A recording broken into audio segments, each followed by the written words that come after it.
How to handle problem patients. Most of the patients who come into your doctor's office are easily pleased and are understanding. Even though they are sick, they appreciate any effort you make for them. They will even smile gratefully when ushered into the dressing room 20 minutes past their appointment time. Or if a restless child overturns a plant, the mother will usually give you her heartfelt apology as she quickly scoops up the spilled dirt. But unfortunately, there are always a few problem patients, and therefore a need for this record on how to handle them. A thoughtless teenager may come bubbling in saying, "I know my appointment isn't until 3, but there's this basketball game at 2:30, see, so I thought maybe..." Or Mrs. Abigail Grouchkins will peer down her nose condescendingly at you as she simpers, "But you told me to be here at 11, and it's 5 after now." Then there's the crude fellow who blows cigar smoke in your face and bellows, "Hop back to the back, baby, and tell his nibs Joe Blow is here." How can you learn to like these problem patients? Well, tolerance is not enough. It is necessary for you, the CA, to understand each patient and try to help him. In order to do this, you must be able to see things through his eyes and make allowances for him. These patients are a challenge to your people-handling skill, and you can learn to regard them as such. When you do, you are doing your doctor and the patient a real service. What goes on right in your reception room will greatly affect the consultation and adjustment that follows. You can be a sort of patient conditioner. So let's take some of the more common problem patients individually and discuss some of the various ways of dealing with them. The prototype is the impatient patient. Nobody but nobody likes to wait. It is a basic human weakness. We are all an impatient lot. In this age of hustle and bustle, your patients always have somewhere else they need to go or something else to do. And sitting and waiting in a doctor's office is not the way most patients choose to spend their time. So it is up to you to make their time in the reception room as pleasant as possible. When you are behind schedule and feet begin to shuffle and signs become audible, silence is potent. Don't keep a clock in the reception room. It has the same effect as a time bomb. People will have watches, and that is enough. Sometimes Mr. Jones and Mr. O'Keefe will have appointments close together. You know they are both avid fishermen, so casually mention the big bass that Mr. Jones landed at Lake Walla Walla. This starts the conversational ball rolling. Tension is eased. Other patients become interested in their conversation, and time is no longer master. As you learn the various interests of your patients, you will also realize that it works out quite well to group together as much as possible individuals with similar interests. Remember always to look up and smile immediately when the door is opened. This makes the patient aware that you acknowledge his presence and haven't overlooked the fact that he came in. Be sincerely happy to see each patient. If a regular patient comes in, say, "Hello, Mrs. Smith. We are running a little late today. Just time enough for you to have a cup of coffee," or some similar statement. Most patients are gracious and understanding when they have to wait, especially when you make an earnest effort to keep them happy. However, there will still be a few uncooperative souls who say, "Sure is running late," or, "You do realize that my appointment was for 3 o'clock, don't you?" Always stay courteous and calm, even if it hurts, and keep smiling. You might reply, "Yes, we are running a little late. Dr. Parker had an emergency this morning that delayed our schedule a bit." Or, "Yes, Dr. Parker had to take additional time with a real sick patient this morning, and that is something we just can't anticipate when we are making appointments." This makes them realize that they, too, receive additional time when it is needed. You have been firm but friendly and have kept the situation under control. And then there is Mr. Businessman, who is just loaded with self-importance. He doesn't say much, perhaps, but sits with a frown, sighs loudly every few moments, glances at his watch and then at you, and crosses and uncrosses his legs. Incidentally, this is not the time to remind him that crossing his legs is bad for his fifth lumbar. To this problem patient, smile as sweetly as you can manage and say, "Mr. Brown, I certainly do appreciate your patience because I know what a busy man you are." This boosts his ego and gives him a face-saving way to settle down and wait patiently. It's the diplomatic way to take the wind out of his sails. The number 2 problem patient is the mean little kid. Does the following situation sound familiar to you? Little Johnny and his mother come into the office. The mother immediately spies her friend Lizzie, and they begin talking a mile a minute.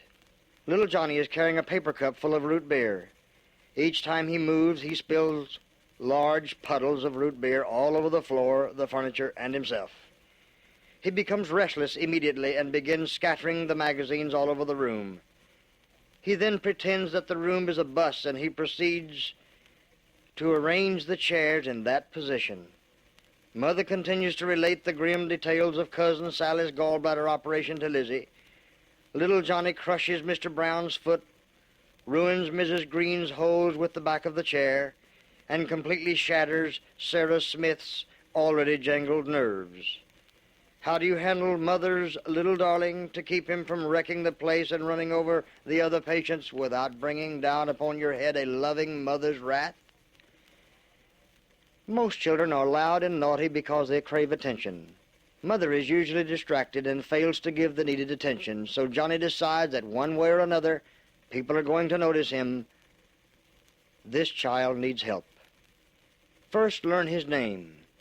Calling a child Sonny or little boy or honey will make him distrust you immediately. Always keep reinforcements in your desk. An excellent assortment of toys can be obtained from Share International, and they are especially helpful for just such occasions as the one we are discussing now. Tell Johnny that if he will be a good boy and pick up the magazines and put the chairs in place, he can come over to your desk and you will have a surprise for him. Be pleasant but firm.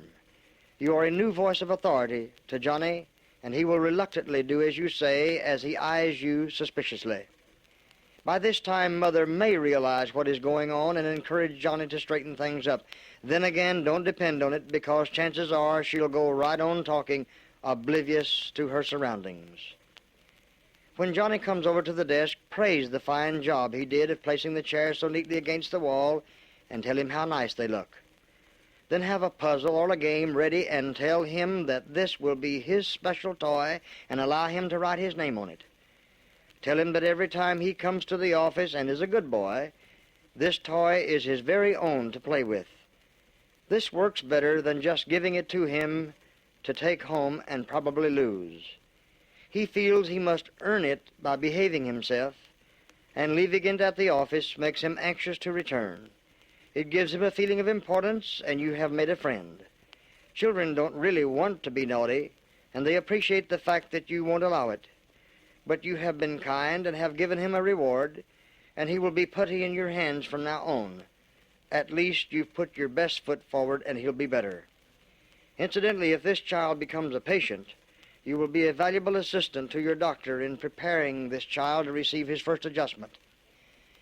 And because he trusts you, you can keep him in the reception room while Mother receives her adjustments. Having children to go in with Mama and Daddy is not a good idea. If they become unruly in the adjusting room, it distracts the doctor and maybe even shatters his nerves. And seeing his parents receive an adjustment for the first time sometimes frightens a child, and he wants no part of it. The third type of problem patient is the chronic complainer. It is sad but true that in the majority of cases, the patient in severe pain will sit with a pale face and clenched teeth, saying nothing. But Mrs. Allen, for example, who will live to be at least 102, no doubt, will sit and tell the world of her aches and pains. This patient, CA, must be evacuated from the reception room immediately. You will recognize her by statements such as, "You know, I don't believe this doctor is helping me a bit either. I've already had 5 adjustments, and I declare I believe I feel worse than I did before.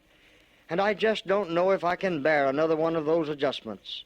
When he snaps my neck, I just have flashing pains all up and down my head. And I'm so sore and tender in my back since he has been giving me these treatments.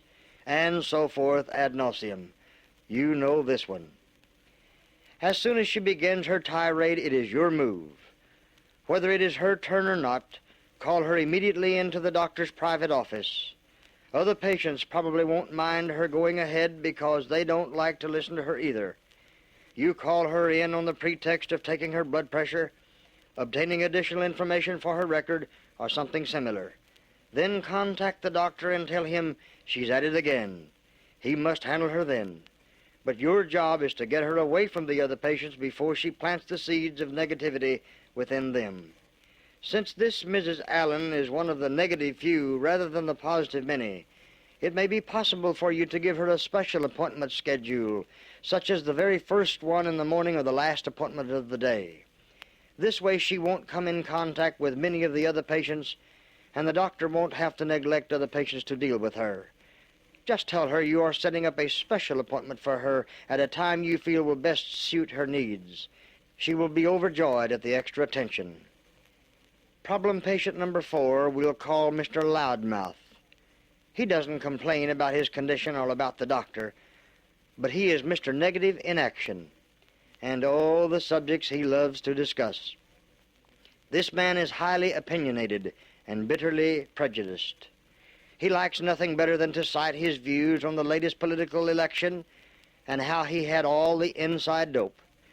He has very strong ideas on how to handle racial issues, and he has the foreign policy all worked out to perfection. And he wants to know your religion so he can tear it to shreds and tell you why you should believe the way he does. He also corners other waiting patients and annoys them with his overbearing ways. He is a real corker. However, he is easier to deal with than Mrs. Complainer because he has a tremendous ego, and that is your secret weapon in dealing with him. Find out what type of work he does and also some of his interests. When he starts on a tirade of some kind, you can divert him by asking him questions about himself. That is his favorite subject, and he will answer your questions in great detail. You may not exactly enjoy his conversation, but at least you can keep him off controversial subjects that have no place in the reception room. If this patient gets good results from chiropractic care, and chances are he will, your problem with him is solved. Just ask him how he is feeling and he's off, and he can become a tremendous chiropractic booster. All you have to do with Mr. Loudmouth is guide his thinking and his conversation, and he is no problem at all. Number 5 is the busybody. This problem patient can sneak upon you sometimes. She has an uncanny curiosity about everyone's business but her own. She dearly loves to talk, sometimes, it seems, just for the pleasure of hearing her own voice. Naturally, she is a gossip and loves to tell you all about the latest scandal or what she just found out about so-and-so. C.A., never become involved in a conversation of this sort. Although you cannot ethically treat her as abruptly as she deserves, let her know in a courteous manner that you are not interested in anything of this sort by changing the subject immediately. She is the type of patient who will tell you all about Dr. Andrews, the well-known M.D. in your community, and how he operated on poor Mrs. Olson when she didn't even need it, and how he charges unmercifully, and all he cares about is money. She asks if you don't agree. Don't fall into this trap, C.A., because if you do, she is the type who will go straight to Dr. Andrews' office and say, "Do you know what Dr. Parker's chiropractic assistant said about you? I heard her with my own ears." Instead of agreeing, surprise and stop her by saying, "Oh, I have always heard that Dr. Andrews is a very competent physician." When a patient leaves the office, this Mrs. Busybody will often say, "Oh, is Mary Jones coming here? What is the matter with her?" Always assume the attitude of complete innocence. Reply, "I really don't know. Dr. Parker never discusses the condition of his patients with me." This will assure the other patients in the office that you won't be discussing them after they leave, and it leaves Mrs. Busybody no other choice but to be quiet. Number 6 is Mr. Rush. This patient is not actually a problem patient in the same respect as the others. This patient may be a prominent businessman, the mayor, the newspaper editor, or some other patient who actually has a very strict and exacting schedule, and he just cannot spend a lot of time waiting to see the doctor. However, these patients are good chiropractic boosters, and they need chiropractic care too. What can you do for them? Keep a list of telephone numbers of patients of this type. When you have a cancellation or the doctor has a bit of extra time, give one of these patients a call and tell him if it is convenient for him to come to the office within the hour, he will be able to get right in to see the doctor. Many times this type of patient will greatly appreciate the extra service and will be generous with praise of your office. Have his room ready and allow him to go right in. With the hustle and bustle of their lives, chiropractic care gives these patients tremendous relief from tension and tied-up nerves. Number 7, emergency patients. Occasionally, you will have emergency patients come into the office. Sometimes they call ahead and you can plan your schedule accordingly. Sometimes they don't and you have to play it by ear. If a patient comes in and is obviously in severe pain, cannot walk, or is quite ill, naturally you will have to take him right in. Most offices have a room where the patient can lie down until the doctor can see him. Naturally, attend to the immediate needs of the patient first. Make him as comfortable as possible and inform the doctor of the emergency situation. Then go into the reception room and explain very honestly to the waiting patients that the doctor has an emergency patient and will be with them as soon as he can. Almost without exception, the patients will be understanding. They will have compassion for the patient who is suffering, and they will also realize that if they are ever in a similar condition, the doctor and his staff will be ready and willing to care for them in the same manner. If the emergency is of the type that is quite time-consuming, requiring x-rays or other lengthy service, your doctor may want you to contact the patients who have appointments later in the day and explain the situation. Some may want to change their appointments to another time, and all will be very appreciative of your added service on their behalf. Number 8 is the elderly patient. Some of your doctor's patients will naturally fall into this category. With advanced age, deterioration of the body occurs. Sometimes this deterioration extends to the mind. Some of the elderly patients will be gracious, self-sufficient, and charming. Others will be senile, moody, petulant, and sometimes extremely disagreeable. These patients will take a little more of your time, perhaps. They usually love to talk, and in many cases they seldom have anyone who will listen to them. Give them your undivided attention, if only for a short time. Build them up in any way you can. Older people often have the feeling that they are no longer important, no longer useful in any way. Find something, anything, that will help them feel important. They need this TLC, tender loving care, most of all. Sometimes these elderly patients are quite feeble. Quickly go to their assistants to help them from their chairs and into the adjusting room. The women patients may need help putting on their gowns. After they receive their adjustments, help them smooth their hair and straighten their clothes if they have trouble doing it themselves. This added attention will give them the encouragement and reassurance they so badly need. Number 9 is the salesman. Salesmen cannot be classified under problem patients exactly, but they can take up unnecessary amounts of the doctor's time if they are not handled properly. Never greet a salesman with rudeness, irritation, or even indifference. This man makes his living selling products that people need, or he wouldn't be in business. He has feelings and deserves your courtesy and recognition. After you have worked in your doctor's office for a period of time, you will be quick to recognize the salesman with whom your doctor does business regularly. When a salesman enters and says, "I want to see the doctor," you should reply, "I see. Do you wish to see Dr. Parker professionally?" When he indicates that this is not the case, you may say, "May I tell Dr. Parker the nature of your business? Perhaps you have a business card I can give to the doctor."